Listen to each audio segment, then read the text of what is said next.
صلوا علی الحبیب۔ الحمد للہ رب العالمین والصلاة والسلام علی سید المرسلین اما بعد فاعوذ باللہ من الشیطان الرجیم بسم اللہ الرحمن الرحیم بھائی آواز نہیں آ اللہم رہی رب آپ کی۔ اشرح لی الحمد للہ رب العالمین والصلاة والسلام علی سید المرسلین اما بعد فاعوذ باللہ من الشیطان الرجیم بسم اللہ الرحمن الرحیم اللہم رب اشرح لی صدری ویسر لی امری واحلل عقدۃ من لسانی یفقہوا قولی۔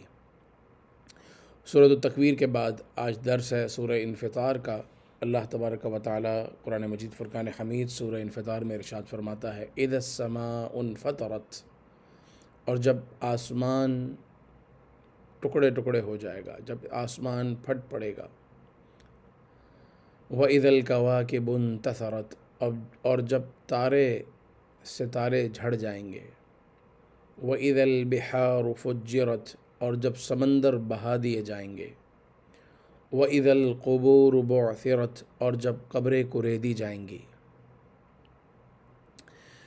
قیامت کے دن آسمان کے پھٹنے کا حال یہ ہوگا کہ آسمان ایسا پھٹے گا، اس کے پھٹنے کی وجہ یہ ہے کہ فرشتے جو آسمانوں پر موجود فرشتے ہیں وہ زمین پر اتریں گے، تو آسمان پھٹے گا اور فرشتے زمین پر اتریں گے۔ وَإِذَا الْكَوَاكِبُ انتَثَرَتْ، اور ستارے جھڑیں گے۔ کس طرح جھڑیں گے؟ جس طریقے سے ایک تسبیح کے دانے ہوتے ہیں یا موتیوں کے دانے ہوتے ہیں، اگر اس کی ڈور ٹوٹ جائے تو کس طریقے سے موتی گرتے ہیں، کس طریقے سے تسبیح کے دانے گرتے ہیں، اس طرح آسمان سے تارے، چونکہ آسمان بھی پھٹ پڑے گا تو تارے بھی ٹوٹ کر زمین پر اس طرح گریں گے۔ وَإِذَا الْبِحَارُ فُجِّرَتْ، اور سمندر بہا دیے جائیں گے۔ ایک اور جگہ ارشاد ہوا سمندر سلگائے جائیں گے۔ سمندروں کے بہنے کا کیا مطلب ہے؟ کہ اللہ تبارک و تعالیٰ نے سمندروں کے درمیان میں ایک آڑ رکھی ہے، ایک رکاوٹ رکھی ہے کہ کھارا پانی میٹھے پانی سے مکس نہیں ہوتا۔ مرج البحرین یلتقیان بینہما برزخ لا یبغیان فبأی آلاء ربکما تکذبان۔ وہ جو دو مرج البحرین، جو دو سمندر ملتے ہیں، جن کے بارے میں ارشاد ہوا بینہما برزخ لا یبغیان، ان کے درمیان ایک آڑ ہے جو ہمیں نظر نہیں آتی لیکن وہ دونوں سمندروں کو ملنے نہیں دیتی۔ اس طرح کی جتنی رکاوٹیں اور آڑ ہیں سب ختم ہو جائیں گی اور سمندر بہہ جائیں گے، ایک دوسرے سے مکس ہو جائیں گے۔ آج اگر ہم سمندر کے کنارے بھی ہوں تو سمندر اپنی حد میں رہتا ہے، زمین پر خشکی پر بہت زیادہ نہیں آ جاتا، لیکن سمندروں کے بہنے کی کیفیت یہ ہوگی کہ وہ اپنی کوئی رکاوٹ اس کو روکنے والی نہیں ہوگی۔ اللہ تبارک و تعالیٰ کے حکم سے سمندر بہا دیے جائیں گے، تو یہ سمندروں کا بہنا ہوگا۔ وَإِذَا الْقُبُورُ بُعْثِرَتْ، اور جب قبریں کریدی جائیں گی، یعنی قبروں میں سے مردے باہر نکلیں گے، اور حدیث پاک میں آتا ہے جس کا مفہوم ہے کہ ایک ایک قبر سے 70 مردے اٹھیں گے اور وہ مردے برہنہ ہوں گے، جسم پر کپڑا نہیں ہوگا۔ اس حالت میں لوگ سب کے سب میدان محشر کی طرف چلیں گے۔ اس کے بعد اللہ تعالیٰ ارشاد فرماتا ہے ان 4 نشانیوں کو بیان کرنے کے بعد کہ جب ایسا ہوگا کہ جب سمندر بہا دیے جائیں گے اور قبریں کریدی جائیں گی تو پھر کیا ہوگا؟ علمت نفس ما قدمت واخرت، ہر جان یہ جان لے گی کہ جو اس نے آگے بھیجا اور جو اس نے پیچھے چھوڑا۔ آگے بھیجا جو اس نے نیکیاں کر کر آگے بھیجی، صدقہ جاریہ کے کام کیے، نیک کام کیے، اپنے ذریعے سے کسی کو نمازی بنا دیا، کسی مسلمان کا بھلا کیا، مسلمانوں کی خیر خواہی کی، دین کو پھیلایا، دین کا پیغام عام کیا، یہ کوئی بھی بھلے کا کام کیا، کوئی بھی نیکی کا کام کیا، صدقہ جاریہ کا کوئی بھی کام کیا، وہ سب کا سب انسان اپنی آنکھوں سے دیکھے گا۔ علمت نفس ما قدمت واخرت، اور جو پیچھے چھوڑا ہے وہ بھی سب جان چکا ہوگا اور سب دیکھ رہا ہوگا۔ جو وراثت اس نے پیچھے چھوڑی، اس کی وراثت کے ساتھ اس کے ورثاء نے کیا حال کیا، اس کا چھوڑا ہوا مال کن کن گناہوں میں خرچ ہوا، اس نے جو اپنے پیچھے اگر گناہوں کے راستے کھلے چھوڑے تو وہ بھی دیکھے گا، اگر اس نے اپنے پیچھے اچھائیوں کے راستے چھوڑے تو وہ بھی دیکھے گا۔ علمت نفس ما قدمت واخرت، ہر جان یہ جان لے گی جو اس نے آگے بھیجا ہے قیامت کے لیے، واخرت، اور جو اس نے پیچھے چھوڑا ہے دنیا میں، سب کا سب اس کے سامنے ہوگا۔ اس کے بعد اللہ تعالیٰ ارشاد فرماتا ہے یا ایھا الانسان، اے آدمی، اے انسان، ما غرک بربک الکریم، تجھے کس چیز نے اپنے کرم والے رب سے دھوکے میں ڈالا؟ کون سی چیز ہے جو تجھے دھوکے میں ڈال رہی ہے؟ وہ پروردگار عالم الذی خلقک فسواک فعدلک، وہ پروردگار جس نے تجھے پیدا کیا، الذی خلقک، سب سے پہلی بات یہ کہ اس نے تجھے پیدا کیا، فسواک فعدلک، اور پھر تجھے سیدھا قائم کیا، تجھے کھڑا کر دیا، اور تیرے کھڑے کرنے میں اور تیرے دنیا میں آنے میں دیکھ تجھے کوئی کمی نظر نہیں آئے گی۔ تو اے انسان، تو پھر کس چیز کی وجہ سے دھوکے میں ہے؟ تو اپنے رب کو کیوں نہیں پہچان پا رہا؟ تو اپنے رب کی پہچان کے جو تقاضے ہیں ان کو پورا کیوں نہیں کر رہا؟ اللہ تبارک و تعالیٰ کی معرفت کا جو تقاضا ہے کہ اس کی عبادت کی جائے، اس کی بندگی کی جائے، اس میں کیوں کمزور ہے؟ کیا چیز ہے جو تجھے دھوکے میں ڈال رہی ہے؟ ایک ہوتا ہے نا کہ آدمی کو پتہ ہی نہ ہو، تو بندہ یوں سمجھے کہ اس کی بلائنڈ سچویشن ہوتی ہے، اسے پتہ نہیں ہوتا۔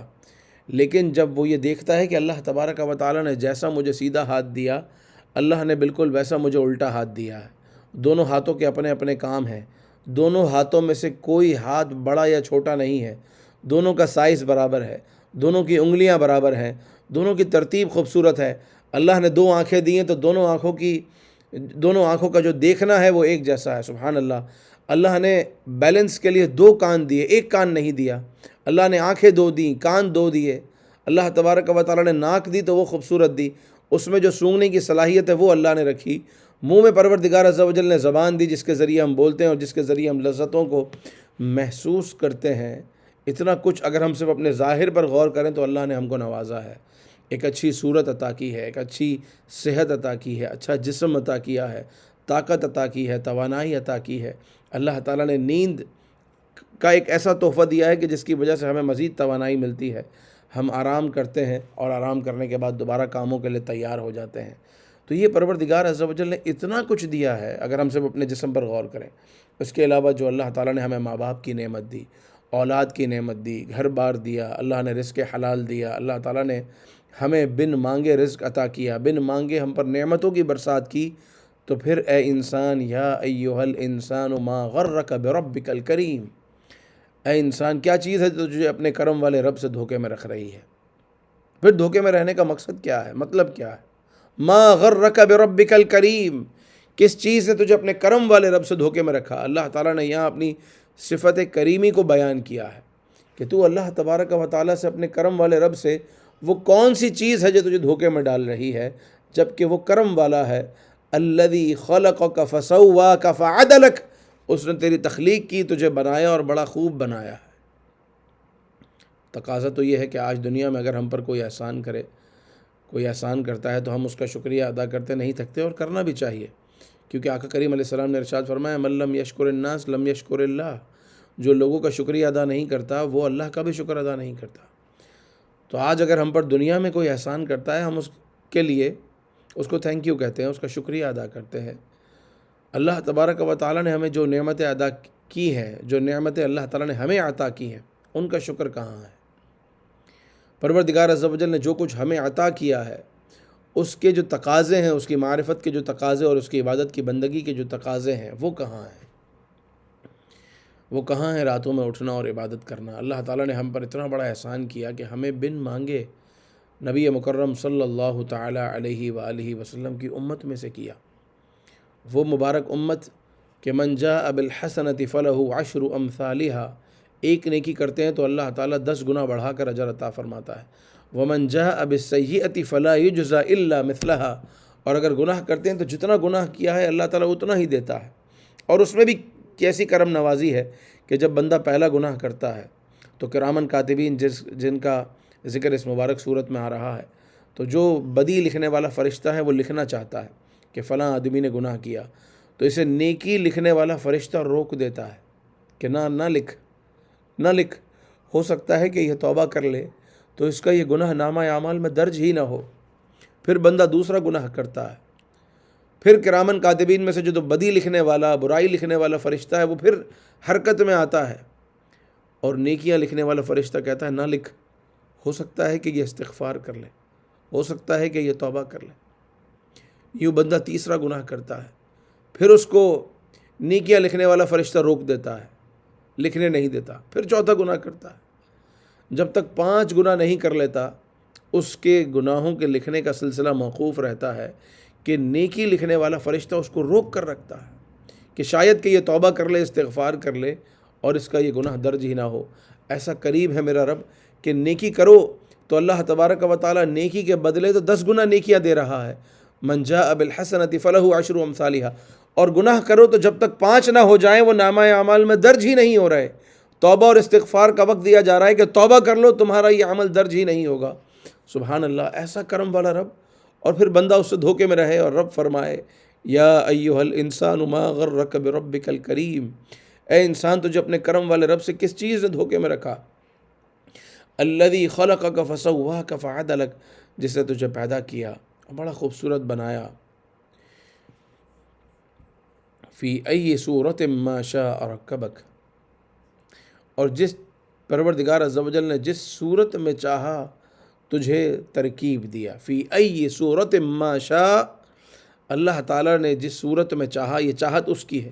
آج جو انسان کا چہرہ ہے یہ اپنی مرضی سے نہیں لے کر آیا، انسان کا جو قد ہے یہ اپنی مرضی سے نہیں لے کر آیا، انسان کا جو حلیہ ہے وہ اپنی مرضی سے نہیں لے کر آیا۔ جو ایک تو وہ حلیہ جو انسان خود اختیار کرتا ہے، ایک وہ ہے جو اللہ تبارک و تعالیٰ نے اس کو جو ایک اسٹرکچر عطا کیا ہے وہ، بلکہ اللہ تعالیٰ نے اپنی مشیت سے اسے دیا ہے۔ فی ای صورت ما شاء، جس صورت میں رب نے چاہا، رکبک، تجھے ترکیب دیا۔ اتنے احسان کے بعد کلا بل تکذبون بالدین، ہرگز نہیں، بلکہ تو دین کو جھٹلاتا ہے، دین کی تکذیب کرتا ہے۔ وَإِنَّ عَلَيْكُمْ لَحَافِظِينَ، اور بے شک تم پر محافظ فرشتے ہیں، کرامن کاتبین، جنہیں کرامن کاتبین کہا جاتا ہے، وہ معزز لکھنے والے ہیں۔ کرامن کاتبین، وہ معزز بھی ہیں اور لکھنے والے بھی ہیں۔ اور یعلمون ما تفعلون، وہ سب جانتے ہیں جو کچھ تم کرتے ہو۔ یعلمون ما تفعلون، وہ جانتے ہیں جو کچھ تم کرتے ہو، جو تم اندھیرے میں کرتے ہو وہ بھی جانتے ہیں، جو تم اجالے میں کرتے ہو وہ بھی جانتے ہیں، جو تم خلوتوں میں کرتے ہو وہ بھی جانتے ہیں، جو جلوتوں میں کرتے ہو وہ بھی جانتے ہیں، جو تمہارے دلوں کے چور ہیں وہ بھی جانتے ہیں، جو تم سب سے چھپ کر کرتے ہو وہ بھی جانتے ہیں اور لکھتے ہیں۔ اور کاروبار کرتے ہوئے جو تم یہ سمجھتے ہو کہ سامنے والے کو اس دھوکے کا علم نہیں ہوگا، مگر وہ فرشتے جانتے ہیں۔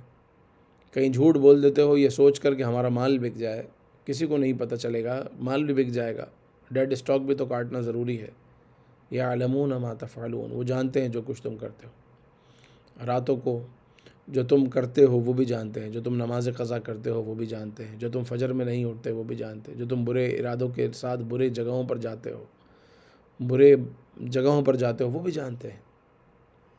اور وہ سب کے سب لکھ رہے ہیں، اور قیامت کے دن یہ بندے کو پڑھ کر سنانا ہوگا۔ اللہ تبارک و تعالی سورہ بنی اسرائیل میں ارشاد فرماتا ہے کیا کہ ان کا نامہ اعمال اقرأ کتابک کفا بنفسک اليوم علیک حسیبا، آج کے دن تو اپنی کتاب پڑھ، اقرأ کتابک، اپنی کتاب پڑھ، کفا بنفسک اليوم علیک حسیبا، یہ تیرا حساب لینے کے لیے، تیرے محاسبے کے لیے تیری کتاب ہی تجھے کافی ہے، یہی بتائے گی کہ تو نے کیا کیا کیا ہے۔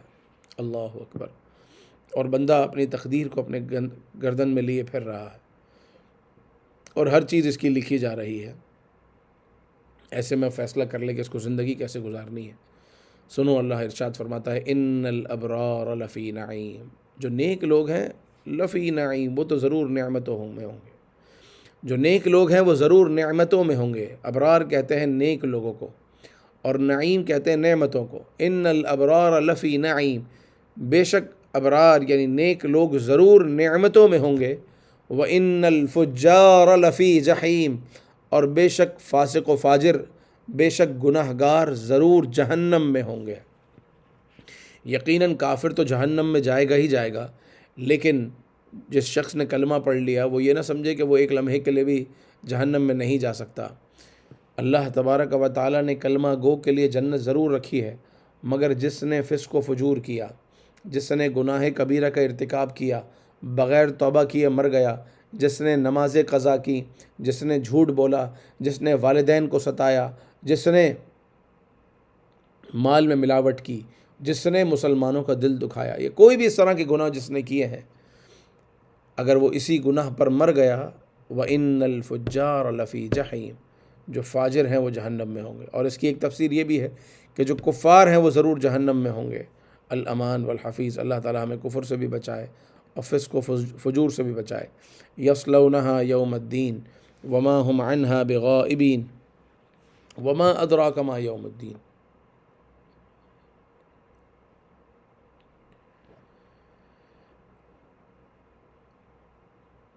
یصلونہا یوم الدین، انصاف کے دن اس میں جائیں گے۔ یہ کب ہوگا یہ جانے کا سلسلہ؟ نیک لوگ جنت میں کب جائیں گے اور برے لوگ جہنم میں کب جائیں گے؟ یہ ہوگا یصلونہا، انہیں ڈالا جائے گا، یوم الدین، جو انصاف کا دن ہے، جس کے بارے میں اللہ نے فرمایا ایاک نعبد و ایاک نستعین۔ اس سے پہلے جو آیت ہے مالک یوم الدین، وہ روز جزا کا مالک ہے۔ وہی روز جزا کا جو مالک ہے پروردگار عز و جل ارشاد فرما رہا ہے کہ اسی روز جزا میں ہوگا کیا؟ یصلونہا یوم الدین، وہ روز جزا والے دن، روز جزا میں جو انصاف کا دن ہے، اس دن یا جنت میں جائیں گے یا جہنم میں جائیں گے۔ وما ہم عنہا بغائبین، اور اس سے کہیں چھپ نہ سکیں گے۔ ایسا نہیں ہے کہ اللہ تبارک و تعالیٰ کی نگاہ سے چھپ جائیں کہ آج تو کروڑوں اور اربوں لوگ جمع ہیں، نہ جانے کتنی خلقتیں ہیں، کتنی امتیں ہیں، تو ہم چھپ جائیں گے۔ ایک شخص بھی چھپ نہیں سکے گا۔ وما ہم عنہا بغائبین، وہ کوئی بھی شخص چھپ نہیں سکے گا۔ جس نے جہنم میں جانا ہے اس نے جہنم میں جانا ہے، جس نے جنت میں جانا ہے اس نے جنت میں جانا ہے۔ وما ادراک ما یوم الدین، اور تم کیا جانو کہ انصاف کا دن کیا ہے۔ ثم ما ادراک ما یوم الدین، اور پھر تم کیا جانو کہ انصاف کا دن کیا ہے۔ جب قیامت کا دن آئے گا وہ دن کیسا ہے؟ اللہ تبارک و تعالیٰ نے ان دو آیتوں کو بیان کر کر سننے والے کی توجہ کو ان آیات کی طرف مبذول کروایا ہے کہ وما ادراک ما یوم الدین، تم کیا جانو قیامت کا دن کیا ہے۔ ثم ما ادراک ما یوم الدین، اور پھر تم کیا جانو روز جزا کیا ہے۔ وہ دن کیا ہے؟ یوم لا تملک نفس لنفس شیئا، جس دن کوئی جان کسی جان کی مالک نہیں ہوگی، جس دن کوئی کسی کا مالک نہیں ہوگا۔ آج والدین کی اپنی اولاد پر چلتی ہے، آج دوست کی دوست پر چلتی ہے، آج شوہر کی بیوی پر چلتی ہے، آج ہر ایک کی کسی نہ کسی پر چلتی ہے۔ نیک لوگ جو ہے وہ اپنے والدین کا احترام کرتے ہیں، والدین کی اپنی اولاد پر چلتی ہے اور چلنی بھی چاہیے۔ بیوی اپنے شوہر کی عزت کرتی ہے تو شوہر کی بیوی پر چلتی ہے۔ لیکن جب قیامت کے دن آئے گا تو یوم لا تملک نفس لنفس شیئا، اس دن کوئی جان کسی جان کی مالک نہیں ہوگی، کسی کے کسی پر زور نہیں چلے گا، کوئی کسی کی طرف سے نہ ایک نیکی دینے کو تیار ہوگا اور نہ ہی ایک گناہ لینے کو تیار ہوگا۔ کوئی کسی اس دن کچھ بھی کسی کے لیے کرنے کو تیار نہیں ہوگا۔ باپ بیٹے سے بھاگ رہا ہوگا، ماں اپنے پیدائشی بچے کو بھول چکی ہوگی۔ اس دن کیا حال ہوگا؟ سورہ حج میں اللہ تبارک و تعالیٰ نے ارشاد فرمایا نا،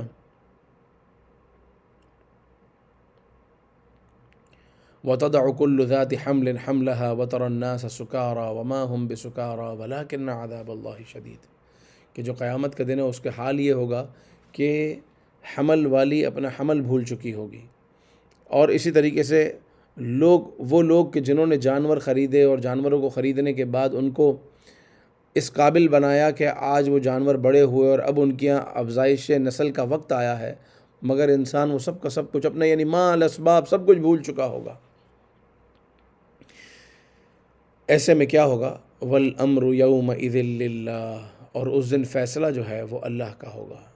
الامر جو حکم ہے، یومئذ اس دن، للہ اللہ کے لیے، یعنی جو اللہ تبارک و تعالیٰ چاہے گا وہی ہوگا، کوئی جان کسی جان کی مالک نہیں ہوگی۔ یوم لا تملک نفس لنفس شیئا، کوئی جان کسی جان کی مالک نہ ہوگی۔ والامر یومئذ للہ، اور اس دن فیصلہ حکم اللہ تبارک و تعالیٰ کا ہوگا۔ اللہ تبارک و تعالیٰ بے حساب ہمیں جنت عطا فرمائے، اللہ تعالیٰ ہمارے گناہوں کو معاف فرمائے، ہماری غلطیوں سے درگزر فرمائے۔ سورہ انفطار میں جو ہم نے پڑھا ہے اللہ اس پر عمل کی توفیق دے، ہم اس جہاں میں رہتے ہوئے آخرت کی تیاری کرنے میں کامیاب ہو جائیں۔ اے کاش ہم روزانہ پانچوں نمازیں باجماعت ادا کریں، ساتھ ہی ساتھ ہم نوافل کی کثرت کریں، ساتھ ہی ہم درود و سلام بھی پڑھیں، کچھ نہ کچھ ذکر و اذکار کریں، اپنے رب کو یاد کریں، آخرت کو یاد کریں، قیامت کو یاد کریں، قیامت کے منظر کو یاد کریں، قرآن پاک کی تلاوت ہو، تفسیر کا پڑھنا ہو، تفسیر کا سننا ہو۔ اللہ تعالی ہمیں نیکیاں کرنے کی توفیق عطا فرمائے۔ پروردگار ہم سے سدا کے لیے راضی ہو. آمین بجاہ النبی الامین صلی اللہ تعالی علیہ وآلہ وسلم. الحمدللہ رب العالمین والصلاة والسلام علی سید المرسلین. یا اللہ یا رحمن یا رحیم یا کریم یا ربنا یا ربنا یا ربنا یا ربنا یا ذا الجلال والاکرام یا ذا الطول والانعام. لا الہ الا انت ظہر اللاجین مجار المستجیرین وامان الخائفین. الہ العالمین ہمارے گناہوں کو معاف فرما. اے اللہ ہمارے تمام صغیرہ کبیرہ گناہوں کو معاف کر دے. الہی بے حساب مغفرت فرما اور ہم سے صدا کے لیے راضی ہو جا، اور ایسا راضی ہو کہ کبھی ناراض نہ ہو. اپنی رضا والے کام کرنے کی توفیق عطا کر. میرے مالک نور قرآن سے ہمارے سینوں کو منور فرما، ہماری زندگیوں کو منور فرما. اے اللہ نور قرآن سے ہمارے ذہنوں کو منور فرما، ہماری غلطیوں کوتاہیوں کو معاف فرما. اے اللہ رزق حلال طیب واسع عطا فرما اور حرام سے محفوظ فرما، حرام کے لقموں سے بچا. الہی جو مشتبہ ہے اس سے بھی بچا، حرام سے بھی بچا. مال حلال جو ہمارے حق میں بہتر ہے ہمیں عطا کر، اور جو ہمارے حق میں جو چیز ہمارے حق میں بہتر نہیں ہے اس کا خیال بھی ہمارے دل سے نکال دے. اے اللہ بے سکونوں کو سکون عطا کر، بے قراروں کو قرار عطا کر، بے اولادوں کو اولاد عطا کر، بے چینوں کو چین عطا کر. جو جس چیز کا سوالی ہے عافیت کے ساتھ، سلامتی کے ساتھ، خیر کے ساتھ اس کا مقدر کر. یا رب ہم میں جو بیمار ہیں انہیں شفائے کاملہ عاجلہ نافعہ عطا فرما. جو بیماروں کے نمائندے ہیں اے اللہ ان کے نمائندوں کو شفائے کاملہ عاجلہ عطا فرما. جن کے گھروں میں کرونا وائرس کی وجہ سے لوگ بیمار ہیں اے اللہ شفا دے دے. کینسر کی وجہ سے بیمار ہیں شفا دے دے. الہی جسمانی درد میں مبتلا ہے شفا دے. شوگر میں ہے، تکلیف میں ہے، شفا عطا کر. اے اللہ صحت و سلامتی عطا کر. زندگی کی آخری نماز بھی کھڑے ہو کر پڑھے، اپنے سوا کسی کا محتاج نہ کر. میرے مالک مخلوق کی محتاجی سے بچا، عافیتوں کے پھر جانے سے بچا، زوال نعمت سے بچا، در در کی ٹھوکروں سے بچا، دشمنوں کی ہنسی سے بچا، دشمنوں کی میلی نظر سے بچا، ظالموں کے ظلم سے بچا، اور شریروں کے شر سے بچا، بد نظروں کی بد نظری سے بچا. اے اللہ حج بیت اللہ کی سعادت عطا ہو، مدینے کی بعد اب حاضری عطا ہو، مصطفیٰ کریم علیہ السلام کی زیارت عطا ہو، آپ علیہ السلام کے در دولت کی حاضری نصیب ہو. اللهم ربنا تقبل منا إنك أنت السميع العليم وتب علينا يا مولانا إنك أنت التواب الرحيم. إن الله وملائكته يصلون على النبي يا أيها الذين آمنوا صلوا عليه وسلموا تسليما. صلى الله على النبي الأمي وآله صلى الله عليه وسلم صلاة وسلاما عليك يا رسول الله. سبحان ربك رب العزة عما يصفون وسلام على المرسلين والحمد لله رب العالمين. لا الہ الا اللہ محمد رسول اللہ صلی اللہ تعالی علیہ وسلم. جزاک اللہ خیر. جزاکم اللہ خیر. بہت شکریہ. فی امان اللہ. السلام علیکم ورحمۃ اللہ وبرکاتہ. وعلیکم السلام ورحمۃ اللہ وبرکاتہ. وعلیکم السلام ورحمۃ اللہ وبرکاتہ.